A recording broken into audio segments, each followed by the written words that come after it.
What are some declassified government documents that are surprisingly terrifying? This isn't really a classified document, but at one point the US government was telling people to build your own bomb shelter to protect your family. And it showed how to dig a 8-foot by 4-foot by 10-foot hole in your backyard, and if there is a nuclear threat, to get your family and go in there and cover it with a door. So obviously that wouldn't really protect anyone in the case of a nuclear attack. Later it came out that the purpose of telling families to do that was so if there was a nuclear attack on American soil, they wouldn't have to bury as many bodies because the families dug their own grave. So yeah, not classified, but along the same disturbing stuff the US government did. I have a copy of this pamphlet. A lot of the designs seemed really stupid, the door with 2 kiddie pools filled with sand in it, one in particular, though in its defense that one was supposed to be in your basement. Devil eyes. The plan after 9/11 to make figurines that look like Osama bin Laden and give them to kids in South Asia. After it's left in the sun for a certain amount of time, its face would peel off to reveal a demon-like visage with red skin, green eyes, and black markings, basically a demon.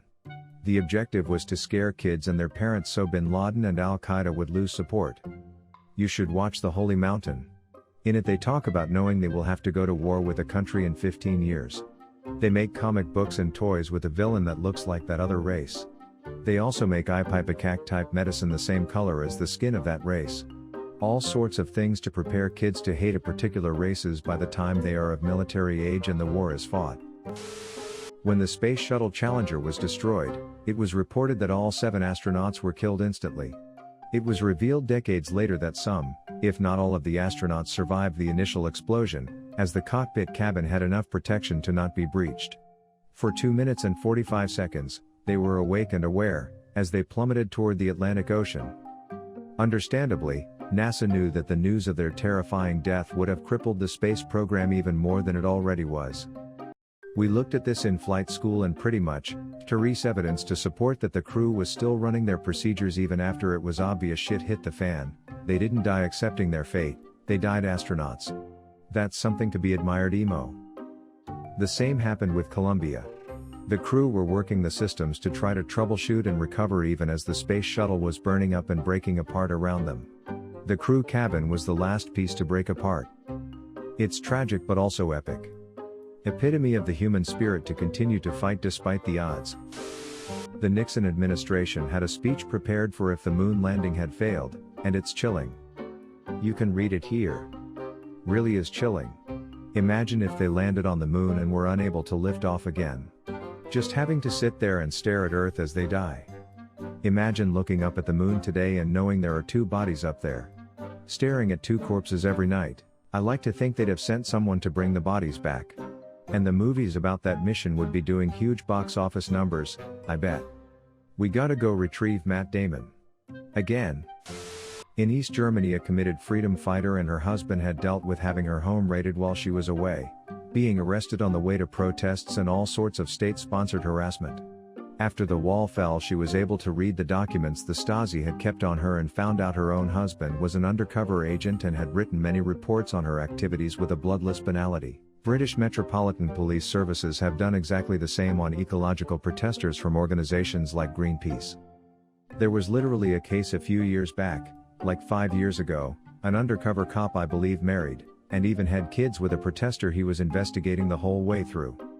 And then he didn't have to pay child support because he was on the job, and our government said they weren't liable either. Operation Northwoods, a plan for a false flag operation that came from the Joint Chiefs of Staff and Department of Defense in 1962 and given to JFK, who turned it down.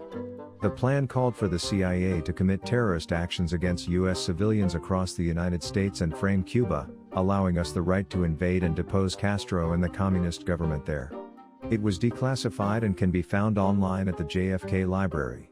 Terrifying that no one knows or seems to care that this was suggested by our government to the president.